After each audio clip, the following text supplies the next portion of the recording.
Naniniwala pa rin natin si Angelica na may sakit ako. Ako nang bahala doon. Padre Forrest, natuto ko magpatawad. Si Angelica tinanggap ko ng buo, pero nung ginawa niya sa akin, kinuha niya yung mahal ko sa buhay. Kinuha niya. Mapapahiya ako sa mga bisita ko. Tsaka dapat by this time, kasal na kami ni Seryo. Ngunit kayo lang naman hiniling ko, di ba?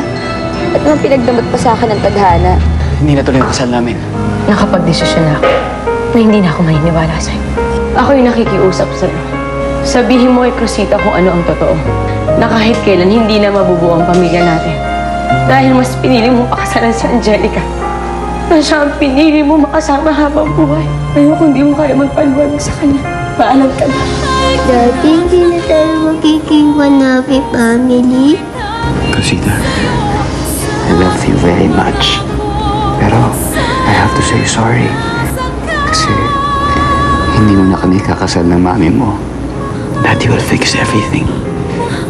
I will always be your daddy. Wala na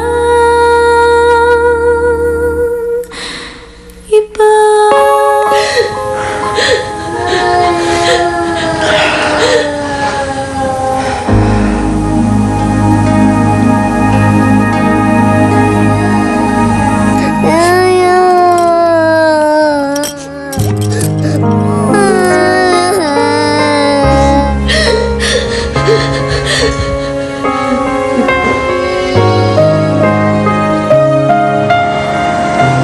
Boss, bumalik na tayo sa ospital. Baka malaman pa ni Angelicang wala ka dun. Baka sapian na naman yun. Alam mo naman yun eh. Pag bumuelta yun, alam natin kung sino bubueltahan yun. Si Marimar din. Subukan lang niya. Magandang gabi sa inyong lahat. Gusto kong magpasalamat sa pagpunta niyo dito sa reception. Kahit na-postpone yung kasal namin ni Seryo, nandito pa rin kayo at hindi kayo umalis. Ipinapangako ko sa inyong lahat na matutuloy ang kasal namin ni Seryo. At imbitado kayo ulit lahat. Matutuloy yon dahil matagal na namin pinapangarap ni Seryo yon. Alam ko na malalampasan namin ang lahat ng problema dahil nagmamahalan kami ni Seryo. Ganun ba? Kung talagang mahal ka ni Seryo, kahit may sakit siya ngayon, pipilitin niyang pakasalan ka. Boss, huwag ka na magmatigas. Si Cruzita at Marimar din yung mahihirapan bandang huli. Tara na.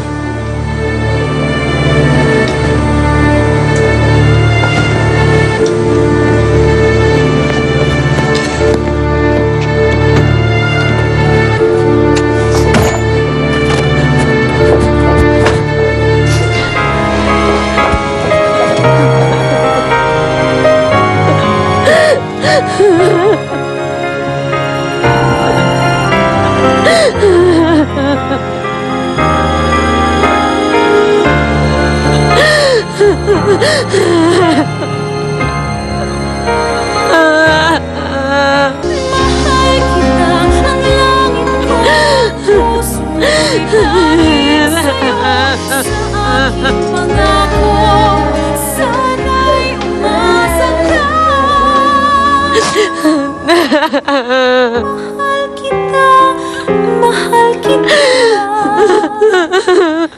Wala na iba.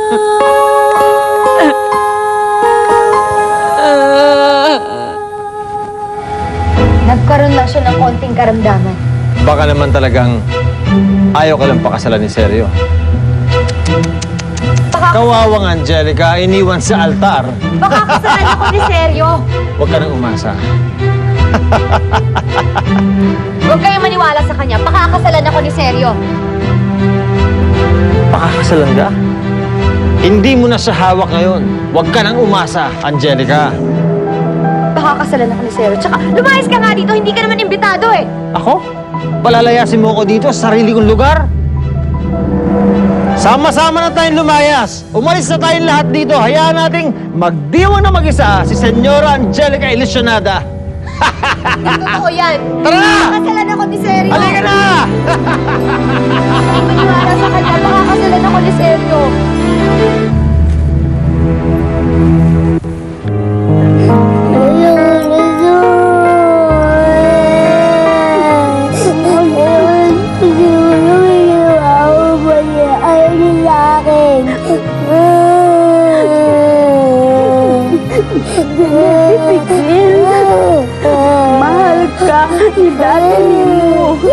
Huwag kang mag-isip na dili kaniya mahal. Pero talagang dili lang pwede. Hindi mo na ako lang.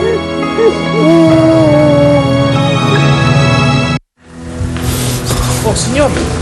Oh, nandito ka pala. Ah, may pinagagawa kasi sa akin si Inosensya eh. Halika, sumama ka na sa akin. Eh, teka senyor, may kailangan pa akong gawin. Tsaka dala ko naman yung kotse ko eh. Nasang ospital ba si Sergio? Hindi ko rin alam eh. Pero kapag nalaman ko, itatawag ko agad sa inyo. Sige, tawag mo sa akin ha. Aalis na ako dito. Ayoko nang bumalik dito.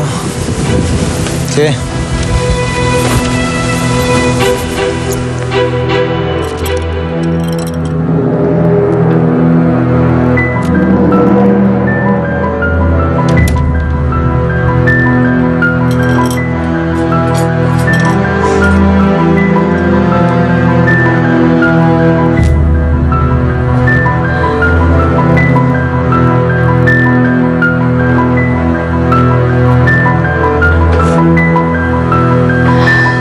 Kanina pa ba siya tulog?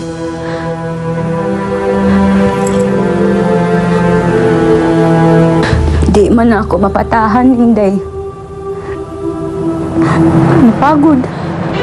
Kaiiyak niya siguro. Kawawa naman anak ko. Day, okay lang naman eh.